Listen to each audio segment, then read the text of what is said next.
Part 1.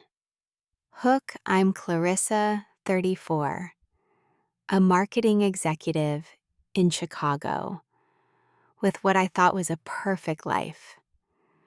My husband James and I had been married for 5 years, and I always believed we were happy together. My younger sister Amanda and I were close growing up, though there was always this undercurrent of competition between us. Never in my darkest nightmares did I imagine she would betray me in the most painful way possible by sleeping with my husband. If you're watching this, let me know where you're from in the comments below.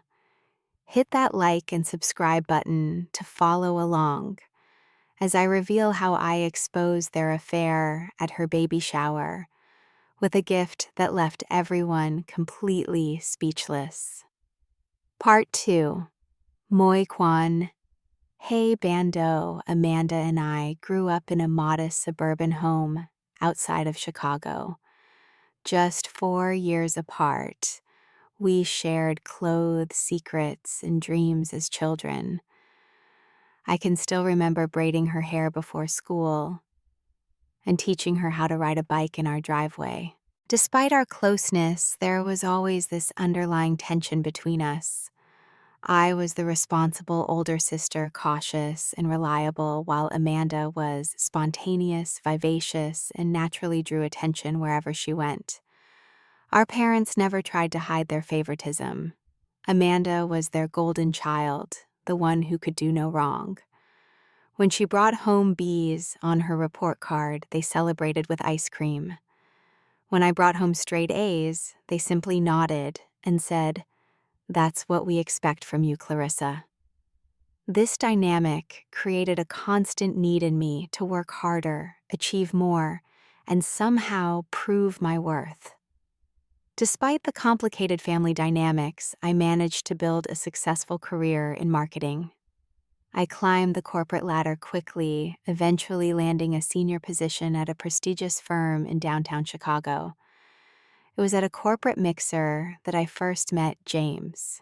He worked in finance for a partner company, and the moment our eyes met across the crowded hotel ballroom, I felt something I'd never experienced before. James was everything I'd been looking for without realizing it. Tall, with dark hair that always looked slightly windswept, intelligent brown eyes that crinkled at the corners when he smiled, and a quiet confidence that never felt arrogant. On our first date, we talked until the restaurant closed and the staff started stacking chairs around us. By our third date, I knew he was special. Within a year, he proposed during a weekend trip to Lake Michigan, and I said yes without hesitation. Our wedding was simple but beautiful. Amanda was my maid of honor, and I still remember how stunning she looked in her pale blue dress.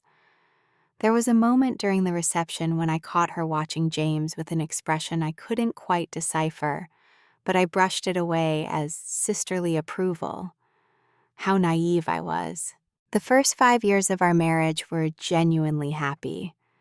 James and I bought a beautiful condo with a view of the city we traveled to Europe twice, and we were beginning to talk about starting a family. Everything seemed perfect on the surface, but looking back, there were signs I should have noticed sooner. Amanda had moved to Chicago 2 years ago after a breakup, claiming she wanted to be closer to family. At first, I was thrilled to have my sister nearby. We started having regular Sunday brunches, and she became a fixture at our dinner parties and holiday gatherings. I noticed how she would always position herself next to James, touching his arm when she laughed, asking his opinion on everything from politics to what wine paired best with dinner. I remember one Christmas when Amanda gave James an expensive watch, far too personal a gift from a sister-in-law. When I mentioned it later, James shrugged it off. "Your sister's just generous," he said. "Don't make something out of nothing." And because I trusted him completely, I believed him. When Amanda called to tell me she was pregnant, I was genuinely happy for her. She'd always wanted children, and although she wouldn't say who the father was claiming it was complicated, I respected her privacy. I immediately offered to help plan her baby shower, spending hours on Pinterest boards and making calls to vendors. I wanted everything to be perfect for my sister and my future niece or nephew. Little did I know I was helping celebrate the ultimate betrayal. Part 3. Dao Hu Fan Boy. The first real sign that something was wrong came about 3 months before Amanda's baby shower. James started working late, more often sometimes not coming home until well after midnight. When he did come home, he would head straight for the shower before greeting me. His phone, once casually left on tables or counters, was suddenly always in his pocket, and I noticed how he would turn away slightly when receiving texts.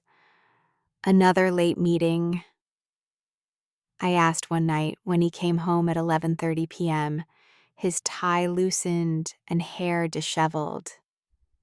"The Johnson account is killing me," he replied, not quite meeting my eyes. "You know how it is during quarter end." I did know how demanding his job could be, so I accepted his explanation, even though a small voice in the back of my mind whispered that something wasn't right. One evening, while we were watching a movie in our living room, James's phone buzzed with a call. He glanced at the screen and I saw a flash of what looked like Amanda's name before he quickly stood up. "I need to take this," he said, stepping out onto our balcony and sliding the door closed behind him. Through the glass, I could see his animated conversation. He was smiling in a way he hadn't smiled at me in weeks, running his hand through his hair, the way he did when he was excited about something. When he came back inside 10 minutes later, I asked who had called. "Just work," he said dismissively. "The Tokyo office needed clarification on some numbers." The lie hung between us, but I swallowed my suspicion.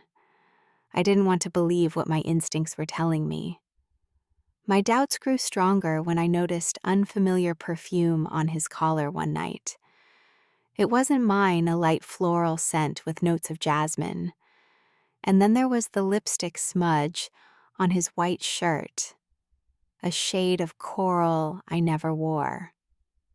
When I did his laundry, I found receipts from restaurants we had never visited together, charges for expensive bottles of wine, on nights he claimed to be working late. Each discovery was like a small knife twisting in my gut, but I still couldn't bring myself to confront the truth. Then Amanda called with her pregnancy announcement. She was 3 months along and glowing with happiness, she said. I remember asking who the father was, and her uncomfortable pause before saying, "It's complicated, Claire. I'm not ready to talk about him yet."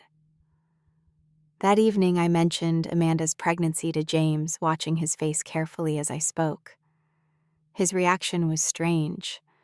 First a flash of what looked like panic, quickly replaced by forced nonchalance. "That's great," he said, his voice slightly higher than normal. "Good for her." "Aren't you curious who the father is?" I pressed.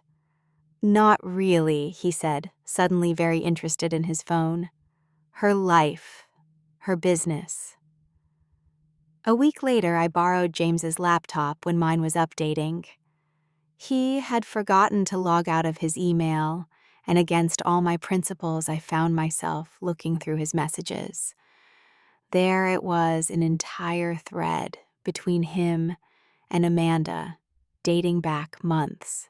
They were careful in their wording, never explicitly mentioning anything inappropriate, but the undertones were unmistakable.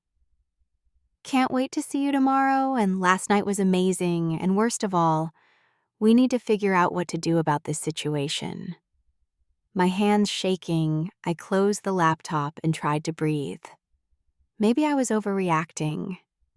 Maybe there was an innocent explanation, but deep down, I knew. The final confirmation came when James said he had to attend a weekend conference in Detroit. I pretended to accept this, but instead of going to my book club as planned, I followed him from a distance. He didn't drive to the airport. Instead, he went straight to Amanda's apartment building on the north side of the city. I parked across the street and waited, my heart pounding so hard I thought it might break through my chest. As darkness fell, I saw them through her ground floor apartment window. James and Amanda embracing in her kitchen, his hand resting intimately on her slightly swollen belly. The truth I had been denying crashed down on me with the force of a tidal wave. My husband was having an affair with my sister, and he was the father of her baby. Part 4. Kam Fasu that I didn't confront James that night. I drove home in a daze, my vision blurred with tears, and somehow managed to compose myself by the time he returned Sunday evening, with stories about the conference and a souvenir magnet from Detroit he must have ordered online. The next morning, after a sleepless night, I called in sick to work and waited for him to leave for the office. Then I packed a small bag, left a note on the kitchen counter that simply said, "I know about you and Amanda," and checked into a hotel downtown. By noon, my phone was exploding with calls and texts from James. I ignored them all until evening when I finally felt strong enough to answer. "Clarissa, please," he begged. "Whatever you think is happening, you've got it wrong. Come home so we can talk." "I saw you at her apartment, James," I said, my voice surprisingly steady. "I saw you touching her stomach. Is the baby yours?" The silence that followed told me everything. "It was a mistake," he finally said, his voice small. "It didn't mean anything." A laugh escaped me, bitter and harsh. Sleeping with my sister didn't mean anything.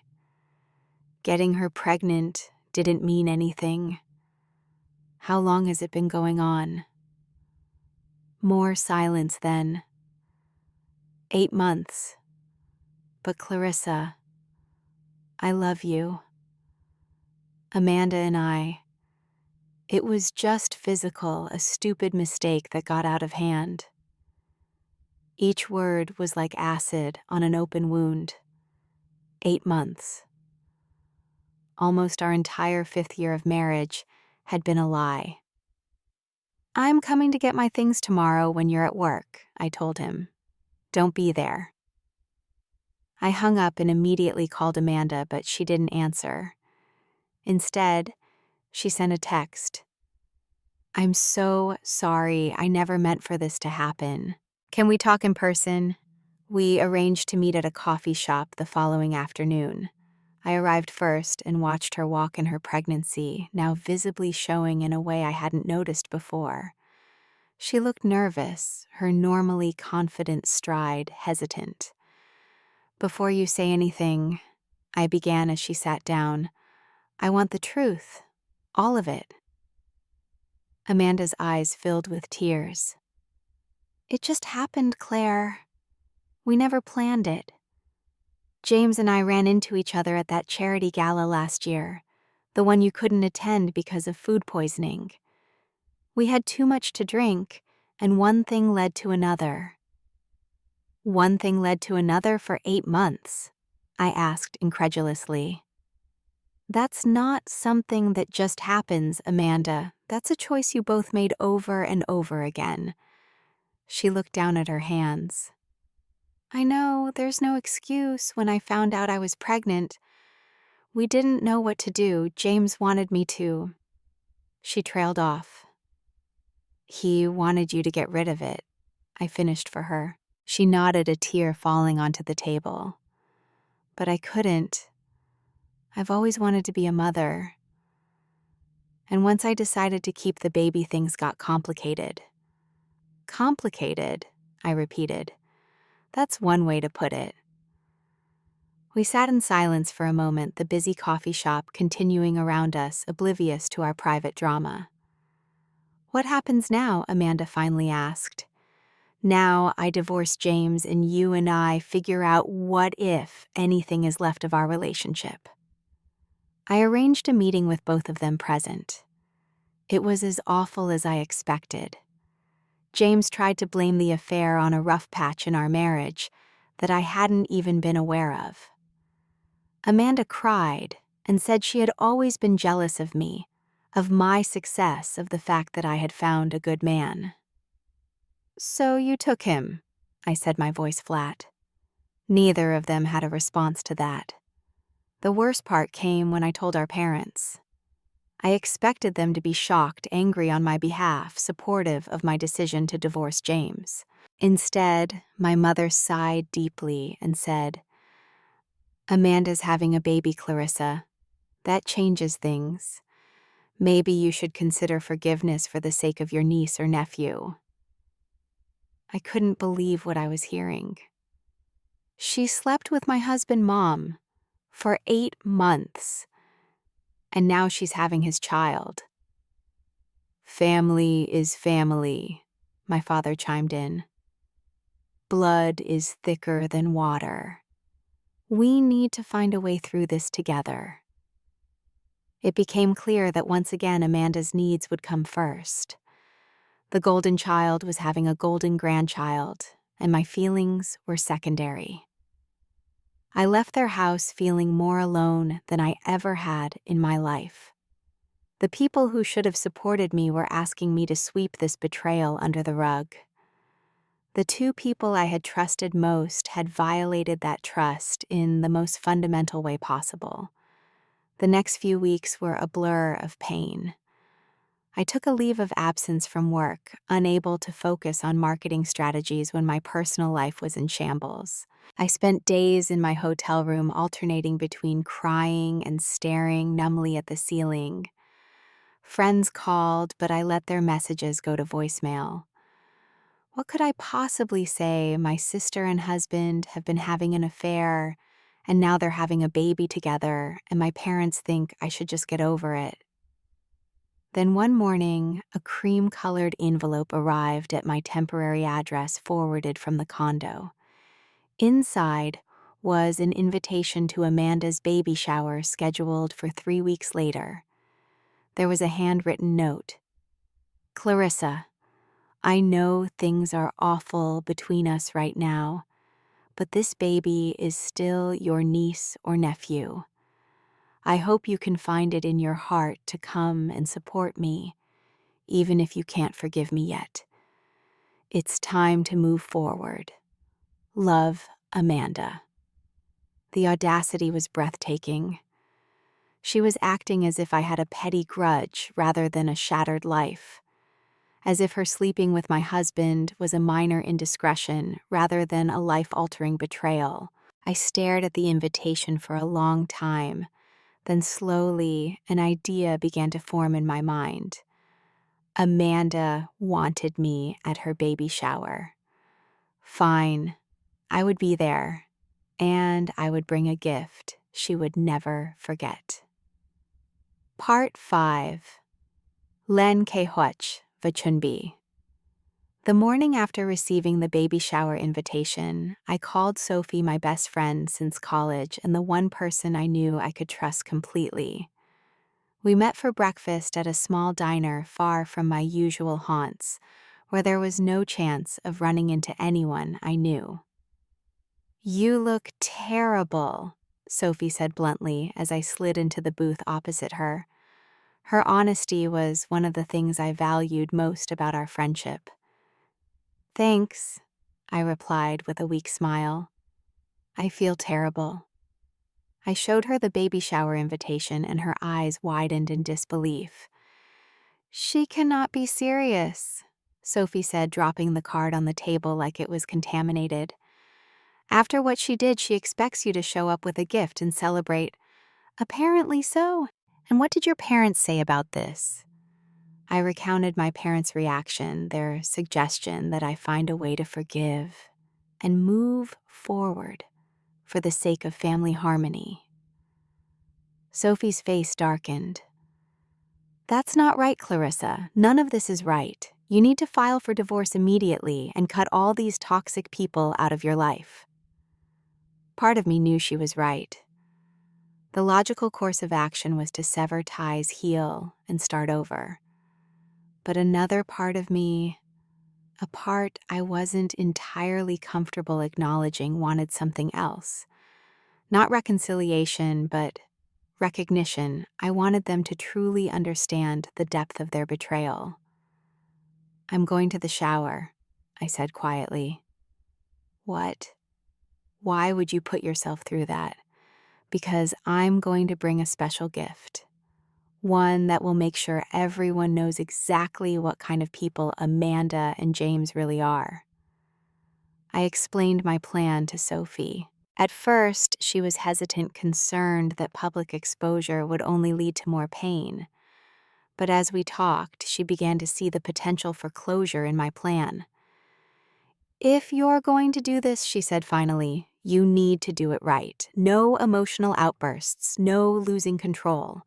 You need to be the one who walks away with dignity." She was right. This wasn't about creating a scene, it was about truth and consequence. Over the next 2 weeks, I methodically gathered evidence. I recovered deleted text messages from our shared cloud account messages James had thought were permanently erased. I found hotel receipts, credit card statements showing jewelry purchases that had never made their way to me, photos they had taken together when they thought no one was watching. I also hired a private investigator, not just to confirm what I already knew about Amanda, but to look deeper into James's past. What the investigator uncovered was worse than I imagined. James had a pattern of infidelity throughout our marriage, not just with Amanda. There had been at least 3 other women, none of whom knew he was married.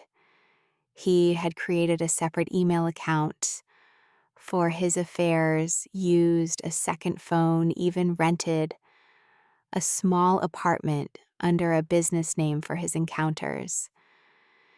Each new discovery was painful, but strangely, each one also made me stronger. The man I thought I had married had never existed. The sister I thought I had never truly been on my side. The clarity was excruciating, but necessary. I met with Diana, a shark of a divorce attorney recommended by Sophie. She reviewed the evidence and assured me we had more than enough for a favorable settlement. With this level of documented infidelity and financial deception, we can go after a significant portion of the assets, Diana explained, especially since some of his gifts to these women came from your joint accounts. I nodded, taking notes and asking questions. For the first time in weeks, I felt a sense of purpose, of forward momentum. The next step was to prepare for the baby shower itself. I purchased several ordinary gifts: a high-end baby monitor, organic cotton onesies, a designer diaper bag. These would be my cover, the gifts I would present publicly. But my real gift required more preparation. I created a beautiful photo album bound in soft white leather with "Our Family Story" embossed in silver on the cover.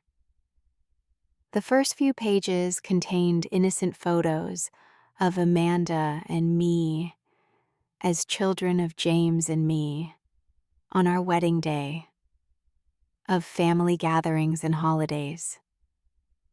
Then came the evidence pages. Text message screenshots, hotel receipts, the private investigator's photos of James entering and leaving Amanda's apartment, time-stamped to match the business trips in his calendar. The final page held a sealed envelope containing copies of the divorce papers I had already filed, naming Amanda as the co-respondent. I also included a USB drive embedded in the back cover of the album containing video evidence that would be impossible to dismiss as fabricated or misunderstood. The night before the shower, I stood in front of my hotel room mirror, practicing what I would say, how I would maintain my composure. I rehearsed until my voice no longer shook, until I could speak the truth without breaking down. "You can tell that," I told my reflection. "Tomorrow you take back your power." Part 6, Baby Shower. The baby shower was held at my parents' house, a spacious colonial in the suburbs where Amanda and I had grown up. As I pulled into the driveway, I saw cars lining the street. Clearly, Amanda had invited a crowd. All the better for what I had planned. I checked my appearance one last time in the rearview mirror. I had chosen my outfit carefully, a simple blue dress that made me look put together but not like I was trying too hard. My makeup was flawless, concealing the dark circles from weeks of insomnia. I looked like a supportive sister coming to celebrate, not a woman about to expose a betrayal. The gifts, both the decoys and my special album, were beautifully wrapped on the passenger seat. I took a deep breath, gathered them in my arms, and walked to the front door. My mother answered, her smile faltering slightly when she saw me. "Clarissa, you came. That's wonderful." Her tone suggested she had expected me to boycott the event. "I wouldn't miss my sister's baby shower," I replied with a smile that didn't reach my eyes. The living room had been transformed with pastel decorations, balloon arches, and a table laden with finger foods and punch. About 20 women milled around, some I recognized as family friends, others from Amanda's workplace or social circle. In the corner, looking uncomfortable in a room full of women, stood James, nursing what looked like a whiskey. Our eyes met briefly before he looked away, pretending to be fascinated by the contents of his glass. Coward. Amanda sat in a decorated chair that resembled a throne, her 7-month pregnant belly prominent under a flowing pink dress. She was laughing at something one of her friends had said.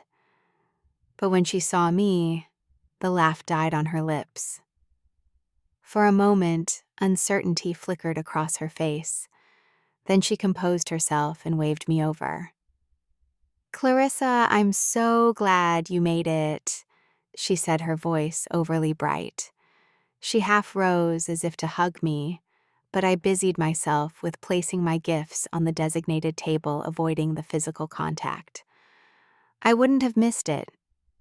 I echoed my words to our mother, the double meaning clear only to Amanda and myself. The next hour was an exercise in self-control. I mingled, making small talk, accepting condolences from those who knew about my impending divorce without knowing the full story. "Such a shame about you and James," one of my mother's friends said, patting my arm. "But sometimes these things just don't work out, do they?" "No," I agreed. "Sometimes the people you trust the most are the ones who betray you the deepest." The woman looked startled at my candor and quickly found a reason to refill her punch. Finally, it was time for Amanda to open her gifts. Everyone gathered around her chair, digital cameras and phones, ready to capture her reactions. I positioned myself where I could see both Amanda and James clearly. Amanda opened gift after gift, exclaiming over tiny clothes and practical baby equipment. She was the picture of the glowing mother-to-be, soaking up the attention and congratulations. When she reached for one of my decoy gifts, she gave me a grateful smile, perhaps thinking I had decided to take the high road. The designer diaper bag earned appreciative murmurs from the crowd. The organic onesies made everyone coo. With each normal gift I gave, I could see Amanda and James, relaxing slightly, believing they had dodged a bullet. Then came the moment I had been waiting for. My mother handed Amanda the white leather album beautifully wrapped in silver paper with a large bow. "This last one is also from Clarissa," my mother announced. Amanda smiled at me again, this one genuine. "You always did give the most thoughtful gifts," she said. If only she knew. She unwrapped the album carefully, admiring the soft leather cover and the silver embossing. "Our family story," she read aloud. "Oh, Clarissa, this is beautiful." James moved closer, perhaps sensing something in my too calm demeanor. Amanda opened the album, smiling at the first few pages of childhood photos. "Look, Mom," she said, turning the book so our mother could see. "Remember this trip to the lake? We must have been, 8 and 12? Our mother leaned in, smiling nostalgically. "That was a wonderful summer." Amanda continued turning pages, the smile still on her face as she reached the photos from my wedding. "You were such a beautiful bride, Claire." "Keep going," I said softly. "It gets more interesting." Her brow furrowed slightly at my tone, but she turned the page. And then another, and another. I watched as the blood drained from her face. Her hands began to tremble as she turned to the page with the hotel receipts, the timestamps matching exactly the nights James had told me he was working late. "What is this?" she whispered. But it was clear she knew exactly what it was. By now, others were noticing her reaction. My mother stepped closer. "Amanda." "What's wrong, dear?" James started moving toward Amanda, his face a mask of panic. "Amanda, don't!" But it was too late. She had turned to the page with the most damning photos, the ones of James entering her apartment building late at night, leaving early in the morning, their secret embraces, captured in crystal clear detail by the private investigator's telephoto lens. A collective gasp went up from the crowd as those closest to Amanda caught glimpses of the album's contents. Someone whispered loudly, "Is that James with Amanda?"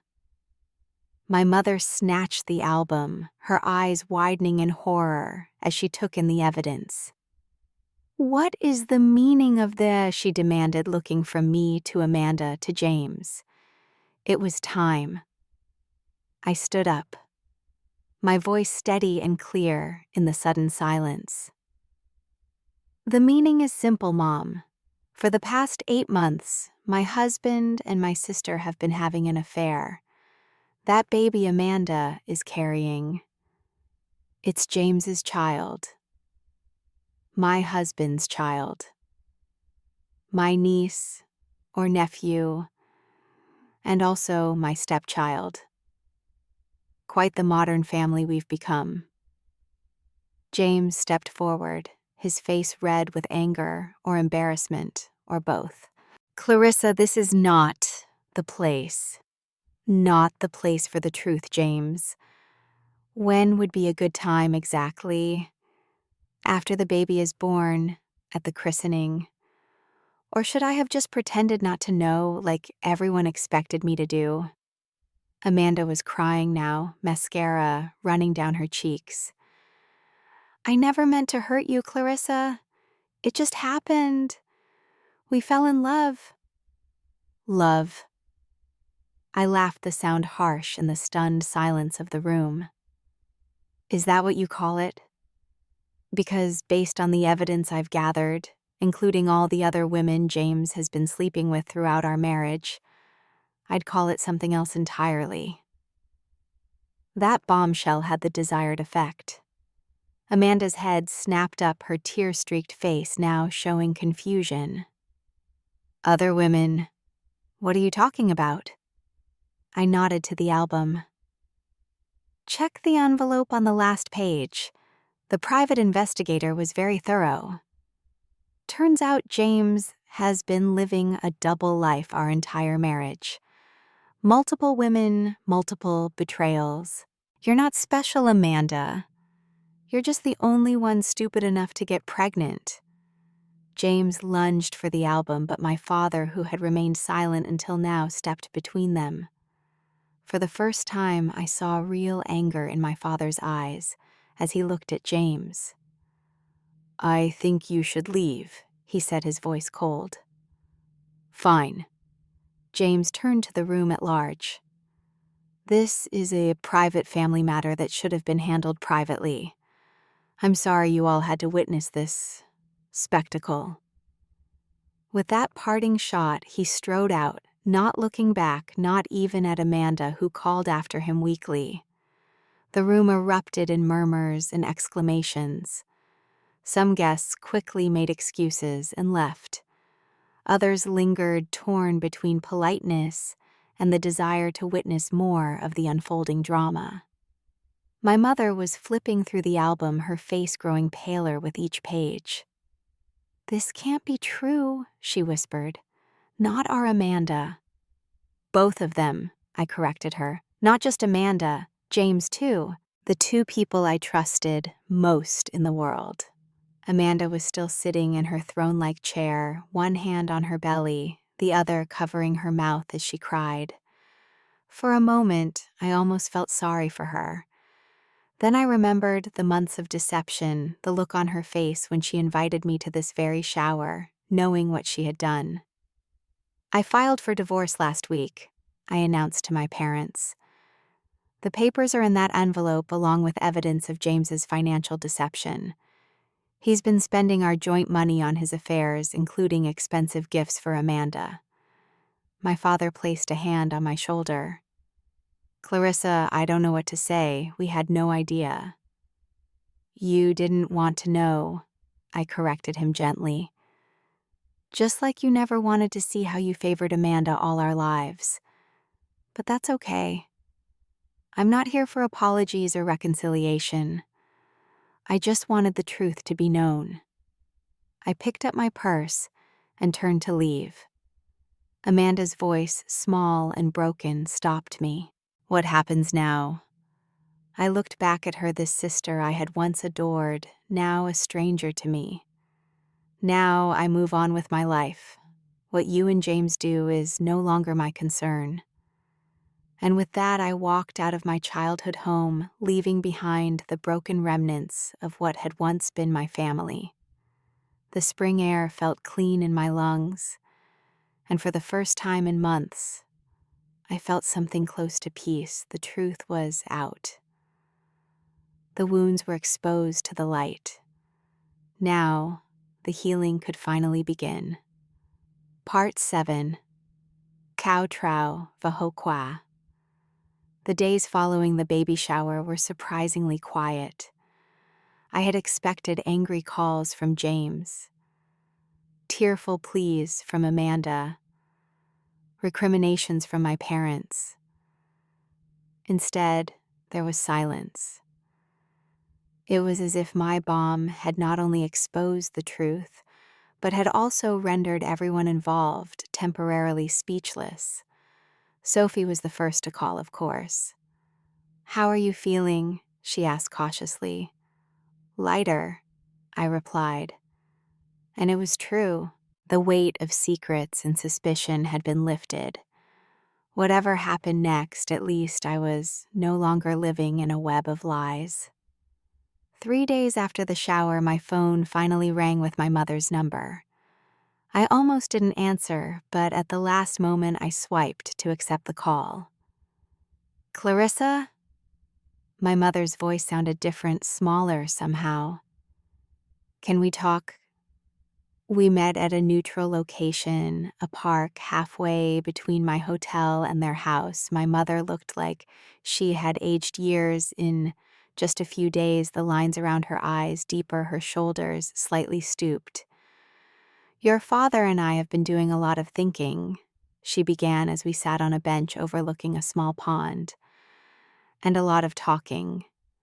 about everything that's happened, but also about the past. I waited, not making it easier for her. "We owe you an apology," she continued. "Many apologies, actually. We never realized how our treatment of you and Amanda might have contributed to what happened." "It's not an excuse," I said firmly. "Nothing excuses what they did." "No," she agreed quickly. "Nothing does.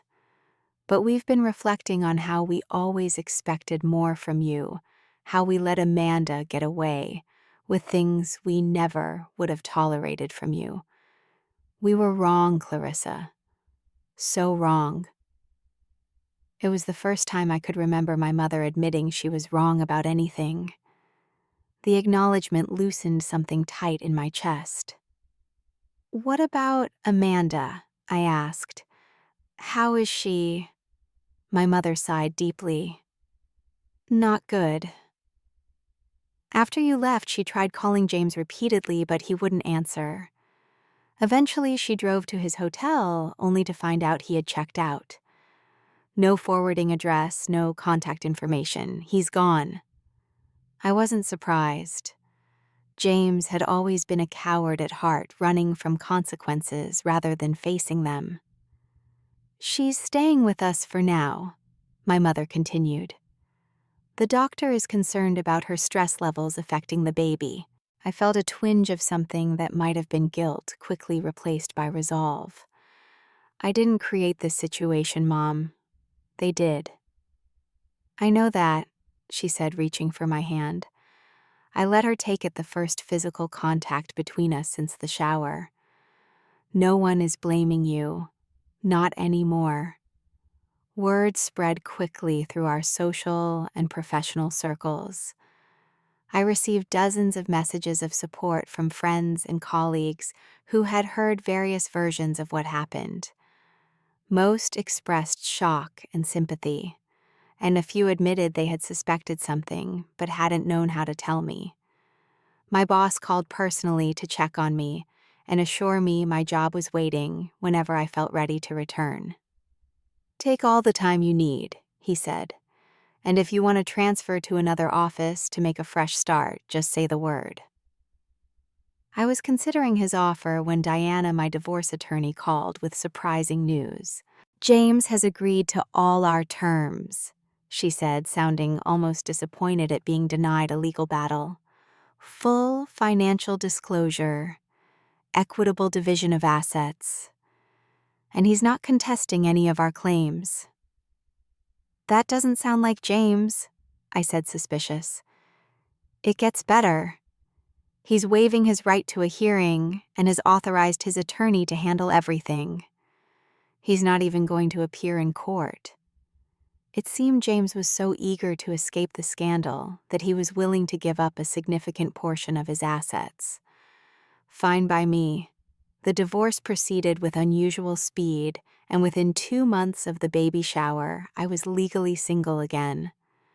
Amanda reached out several times, leaving voicemails that alternated between apologetic and defensive. "I never meant for any of this to happen," was a common refrain, as if her intentions somehow mitigated her actions. I didn't call her back. My father, in his own awkward way, tried to rebuild our relationship. He started sending me articles he thought would interest me, inviting me to lunch, asking about my work in a way he never had before. It was a start. 3 months after the shower, I received a text from a friend who still kept in touch with Amanda. She had the baby, a boy, 7 O's, 4 O's, no sign of James at the hospital. I stared at the message for a long time, trying to identify what I felt. Not joy, certainly. Not exactly sadness either, something more complex, a mixture of loss for what might have been and acceptance of what was. I sent back a simple "thanks for letting me know" and put my phone away. That evening, alone in my new apartment in a different part of the city, I opened a bottle of wine and allowed myself to really feel everything that had happened. The betrayal, the pain, the anger, but also the strange freedom that had come from having the worst happen and surviving it. James had indeed disappeared from Chicago entirely. Through mutual acquaintances, I learned he had taken a job with a firm in Seattle, as far from the scandal as he could reasonably get. His reputation had suffered significantly, though. Word travels fast in financial circles, and several clients had withdrawn their business upon hearing about his personal conduct. Amanda was struggling as a single mother, having taken unpaid leave from her job. Our parents were helping financially and with childcare, but the situation was far from ideal. The irony wasn't lost on me that she had ended up exactly where she had always feared, dependent on others, her golden child status tarnished beyond repair. As for me, I accepted my boss's offer of a transfer to our New York office, a new city, a new beginning. I sold most of my furniture, keeping only a few personal items that held no memories of James or my old life. The night before I left Chicago, Sophie hosted a small going-away party with a few close friends. As we shared stories and laughter, I realized that despite everything, I had emerged with something valuable: clarity about who I was and what I deserved. To Clarissa, Sophie toasted, raising her glass, who taught us all that the truth, however painful, is always better than a comfortable lie. I smiled, clinking my glass against hers. To new beginnings, I added. And as I looked around at the small circle of people who had stood by me through the darkest period of my life, I felt something I hadn't expected to feel again so soon. Hope. Part 8. Ket Thuk Vabihuk So Sek. 6 months after moving to New York, my life had taken on a rhythm and purpose I had thought might never return. My new position at work challenged me in ways my old job hadn't, and I found myself thriving in the fast-paced environment of the city. I had rented a small but bright apartment in Brooklyn with a rooftop garden that became my sanctuary. On weekends, I would sit among the potted herbs and flowers I had planted, watching the Manhattan skyline and reflecting on how far I had come. The healing hadn't been easy or linear. There were still nights when I woke up angry, replaying scenes from my marriage and wondering how I had missed the signs. There were days when a random memory would ambush me, leaving me breathless with renewed hurt. But I had found resources to help me process the trauma. A support group for people who had experienced similar betrayals became an unexpected lifeline. Sitting in a circle with others who truly understood what I had been through, I learned that my feelings, however messy and contradictory, were normal. Betrayal trauma, our group facilitator explained, affects the brain in ways similar to PTSD. Your most fundamental beliefs about yourself and your world were violated. Healing takes time. I also began seeing a therapist, Martinez, who specialized in recovery from relational trauma. In her calm office with its views of Central Park, I slowly unpacked not just the betrayal by James and Amanda, but also the family dynamics that had shaped me. You were the responsible one, the achiever, the one who never caused problems, Dr. Martinez observed during one session. That role became your identity. Perhaps part of your healing is discovering who Clarissa is outside of those expectations. Her words resonated deeply, and I began the work of rediscovering myself. I took a pottery class, something I'd always wanted to try, but had dismissed as impractical. I joined a hiking group that explored trails outside the city on weekends. I started journaling, pouring out thoughts I had never allowed myself to acknowledge before. At work, I built new relationships based on authenticity rather than perfection. I allowed colleagues to see my occasional vulnerability and found that it strengthened rather than weakened our connections. 4 months into my time in New York, I received an unexpected email from my father. He and my mother were planning a visit to the city and wanted to know if I would be willing to meet them. I agreed with some trepidation. We met at a restaurant near Central Park, the three of us, awkward at first, searching for safe topics of conversation. Eventually, my father cleared his throat. "Your mother and I have been in family therapy," he said, surprising me. "We've been working on understanding our role in everything that happened." My mother nodded. "We've learned a lot about ourselves, about the way we parented you girls. We made so many mistakes, Clarissa." "We always saw you as the strong one," my father continued. "The one who didn't need our support or attention the way Amanda did. We were wrong, and we're truly sorry." And their acknowledgement meant more than I had expected. We talked for hours that evening, more openly than we ever had before. They shared their own struggles and disappointments, humanizing themselves in a way they never had when I was growing up.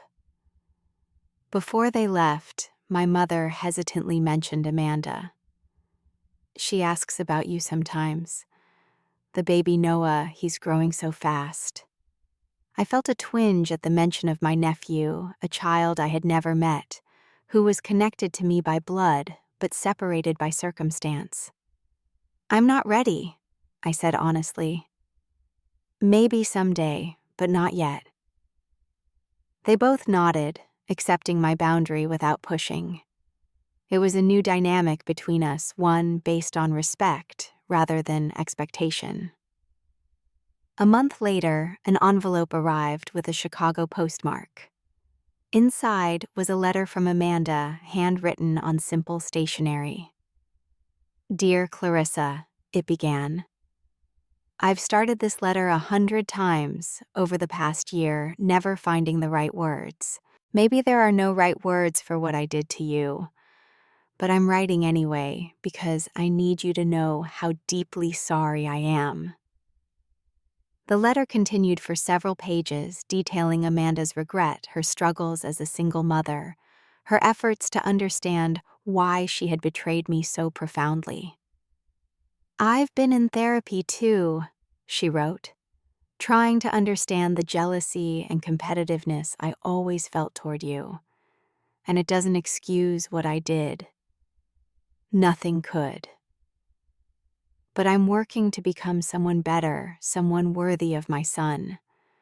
Someone who might someday be worthy of your forgiveness, though I know I have no right to ask for it." She ended with, "I miss my sister, the person I could always count on, even when I didn't deserve it. I know that relationship is probably gone forever, and that's the consequence of my actions. But I wanted you to know that not a day goes by that I don't regret the pain I caused you." I sat with the letter for a long time, examining my feelings. The anger was still there, but it had lost some of its sharp edges. What surprised me was the absence of the crushing pain that had once accompanied thoughts of Amanda. In its place was something closer to sadness, a mourning for what had been lost. I didn't reply immediately. Instead, I took the letter to my next therapy session with Dr. Martinez. "Forgiveness," she said after reading it, "is not something you owe to anyone else. It's something you do for yourself when and if you're ready. And forgiveness doesn't necessarily mean reconciliation." Her words stayed with me in the weeks that followed. Forgiveness not as absolution for Amanda, but as freedom for myself. the idea took root, slowly growing alongside my new life. 6 weeks after receiving Amanda's letter, I finally replied with a brief note of my own. Amanda, I received your letter. I'm not ready for reconciliation, and I don't know if I ever will be. But I'm working on forgiveness, not for your sake, but for mine. I need to move forward without the weight of anger and resentment. I hope you find the healing you're seeking. Clarissa. It wasn't much, but it was honest, and sending it felt like releasing a breath I had been holding for too long. Around this time, I met Daniel at a charity event organized by my company. He was a graphic designer whose firm had partnered with us on a campaign. Tall, with kind eyes and a quick smile, he made me laugh in a way I hadn't in years. Our first date was nothing spectacular, just coffee that stretched into lunch because neither of us wanted to end the conversation. Our second date was a walk through the Museum of Modern Art, debating our favorite exhibits. By our third date, I knew there was something special developing between us. Unlike my relationship with James, which had moved quickly from attraction to commitment, Daniel and I took things slowly. I was cautious with my heart, and he respected that. We talked openly about our past relationships, the lessons we had learned, the baggage we carried. When I finally told him the full story of James and Amanda, he listened without judgment. "That's their story," he said when I finished. "Not yours. Their choices define them, not you." His perspective helped me see my experience in a new light. I wasn't a victim in someone else's drama, but the protagonist of my own life story, one that was still being written. A year after the baby shower that had changed everything, I found myself back in Chicago for a work conference. With some trepidation, I arranged to meet Amanda at a cafe near my hotel. I wasn't sure what to expect from her or from myself. She arrived with Noah, now a chubby 10-month-old with curious eyes. The sight of him with features that echoed both Amanda and James was jarring, but not as painful as I had feared. Our conversation was stilted, at first both of us careful with our words. We didn't try to pretend the past hadn't happened or that our relationship could ever return to what it had been. Instead, we acknowledged the damage and the distance while tentatively exploring what might be possible in the future. "I don't expect your forgiveness," Amanda said as we were preparing to leave. "But I want you to know that losing you as my sister has been the greatest consequence of what I did. Greater than James leaving, greater than the gossip and judgment. You were always the person I admired most, even when I was competing with you." I nodded, unable to offer more, but also unwilling to reject the olive branch entirely. "Take care of yourself, Amanda. And him," I added, nodding toward Noah, who was falling asleep in his stroller. That meeting didn't magically heal our relationship, but it did close a chapter. I returned to New York feeling settled in a way I hadn't before, as if the last pieces of my old life had finally been put to rest. Daniel was waiting at the airport when I landed, his face lighting up when he saw me. As he pulled me into an embrace, I realized that my experience, as painful as it had been, had taught me invaluable lessons about trust, authenticity, and my own resilience. I had learned that trust must be earned continually, not given blindly, that healthy relationships require honesty and respect, not just love, that forgiveness is a gift you give yourself, releasing the burden of anger without necessarily welcoming back those who hurt you.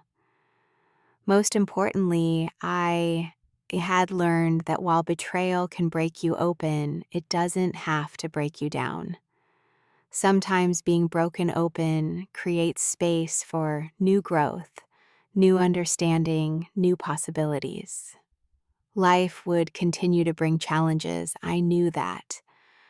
But I was no longer afraid of pain or difficulty. I had survived the worst betrayal imaginable and emerged stronger, wiser, and more authentically myself than I had ever been before. As Daniel and I walked hand in hand toward the future, I thought about all the women out there facing their own betrayals, their own heartbreaks. If you're watching this and you're in that dark place now, know that there is light ahead. The journey through pain is not easy, but it is possible, and what waits on the other side is a version of yourself you might never have discovered otherwise. What's your story of betrayal and healing? Have you ever had to confront someone who hurt you deeply? Share your experience in the comments below. Don't forget to like, subscribe, and hit that notification bell so you never miss another video. Thank you for listening to my story. And remember, sometimes the end of what you thought was your life is actually just the beginning of who you were always meant to be.